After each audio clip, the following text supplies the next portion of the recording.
Kailan ba tayo dapat magbigay ng like, share, and comment sa lahat ng mga post na nakikita natin sa ating cellphone sa iba't ibang social media platform na ating nabubuksan?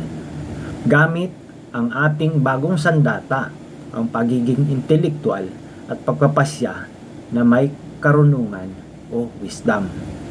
Upang maging sulit ang ating batayan, inilapit natin ito sa aking partner na Artificial Intelligence upang mabigyan tayo ng sulit na tip kaugnay sa paksang ito. Sinabi ko sa aking AI partner ang ganitong instruction: partner, mangyaring ikaw ay gumawa ng isang gabay ng mga social media users na ang mga Pilipino upang madali nilang malaman kung ang mga nakikita nilang nag-a-appear sa kanilang cellphone ay fake news ba, conspiracy theory, mapanlinlang, mapang-abuso, at alin ang makabuluhan. At gayon din, ang kanilang matalinong pagpapasya kung bakit kailangan nilang mag-like, mag-share, mag-comment. Bakit kailangan nilang hindi mag-like? O bakit kailangan nilang hindi mag-share? O bakit at ano ang matalinong paraan ng paglalagay ng comment? Sa ating Sentinels Digital Guides, sabi ng ating partner AI, ito ay isang matalinong gabay na binubuo natin gamit ang intellectual wisdom. Hindi lang ito basta tips, ito ay isang systemic defense para sa bawat Pilipino upang sila ay hindi maging biktima at wag silang maging instrumento ng kontaminasyon sa internet. No? Ito ang ating gabay bilang sentinel ng matatalinong Pinoy na gumagamit ng social media. Bilang isang advanced Pinoy, no, na may intellectual at wisdom, ang iyong cellphone ay isa lang gadget. Ito ay isang sandata. Hindi lang yan basta gadget. Isang sandata yan. Gamitin ang gabay na ito bago mo pindutin ang screen. Paano malalaman kung kontaminado ang content? Bago maniwala, dumaan muna sa intellectual filter. Ito ba ay fake news o peke? I-check natin ang source. Sino ang nagsabi? Kung galing sa hindi kilalang website or copy-paste lang at walang link, magduda ka. I-check ang date. Minsan, ang balita ay totoo noon pero hindi na ngayon. Ang conspiracy theory, ito yung theory ng sabuatan. Ang logic check dyan, masyado ba itong madrama o parang pelikula ang dating? Kung ang ebidensya ay puro haka-haka lang at walang basihan scientifico o lohikal, ito ay gawa-gawa lamang. Mapanlinlang at mapang-abuso. Yan tawag niya dyan ay clickbait scam.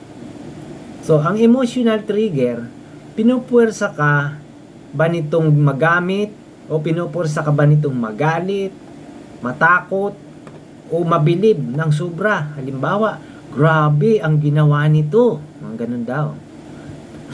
Yun naman makikita mong sulat. No? O kaya, libreng pera. Yan. Kapag masyadong emosyonal ang headlines, layunin niyan na patayin ang iyong lohika. Yun ang mga makikita nyong palatandaan sa mga makikita nyo. No, na inaagaw ang inyong pinipursa ka nitong maggalit, matakot o mabilib. Ang gamit ang mga question mark o kaya ay mga padamdam, yung exclamation point. O ang matalinong pagpapasya sa like and share, comment, ganito. Ang bawat like, share at comment mo ay parang boto. Ito ay nagbibigay ng lakas, content. Gamitin ang iyong intellectual wisdom sa pagpapasya. Bakit ka dapat mag-like o bakit hindi? Mag-like ka kung ang content ay nagbibigay ng value sa antas ng level 4 hanggang level 10 sa ating matrix. Ibig sabihin, educational ito at may spiritual na mensahe. Yun yung level 4, di ba? Dun sa ating Cyber Ethos Matrix. Gaya ng impormasyon, aral, at inspirasyong may lohika. Huwag mag-like kung ang content ay pambubuli, paninira ng dangal, o nonsense na ingay. Level 1 yun. Tandaan, ang pag-like ay suporta. Huwag sumuporta sa basura. Kasi pag nag-like ka doon, bubuhos na sa iyo yun, dagsa na yun, dadagsa na yun, susunod na papasok sa cellphone mo araw-araw, pagising mo, yan na lang lagi. Kasi iniisip ng algorithm na gusto mo yon. Ikaw ang nagbubukas ng bintana sa pamagitan ng pag-like mo para pumasok yun. Ano? Pangalawa, bakit ka dapat mag-share o bakit hindi? Mag-share ka kung nakasiguro ka ng 100% na ito ay totoo at makakatulong sa kaligtasan, kabuhayan o kaisipan ng kapwa. Ang pag-share ng totoo ay isang human duty. Huwag kang mag-share kung hindi ka sigurado sa katotohanan. Ang pag-share ng maling impormasyon kahit forward lang ay nagpapalaganap ng kontaminasyon. Tandaan, kung hindi sigurado, huwag i-share. Stop the chain. Huwag ka nang mag-share nun. Saka, huwag kang mag-like kung nakita mo namang karumal-dumal yung picture. Ano? Ano ang matalinong paraan ng pag-comment?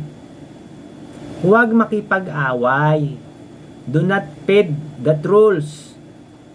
Kasi the more na nag-comment ka dyan, the more natataas ang kanilang engagement, parang pinifertilize mo lang lalo sila upang mamayagpag sa mga walang kabuluhan namang content. Katumbas yun ng pag-tolerate. Nagiging bahagi ka. Ang pakikipag-asaran sa level 1 users ay nagpapababa rin sa'yo sa level 1. Tandaan nyo yung anong kategorya yon, yung level 1 na yon sa ating site to, Cyber Ethos Matrix. Maging intellectual, mag-comment upang magdagdag ng impormasyon o magtanong ng may galang. Tandaan, i-practice daw ang 3 seconds rule. Magmuni-muni ng 3 segundo bago i-click ang enter. Itanong, ang comment ko ba ay magbibigay ng solusyon? May wisdom ba ito? O nagdaragdag lang ng gulo? Kung hindi mo masagot ng tama yon, ay huwag ka nang mag-comment, no?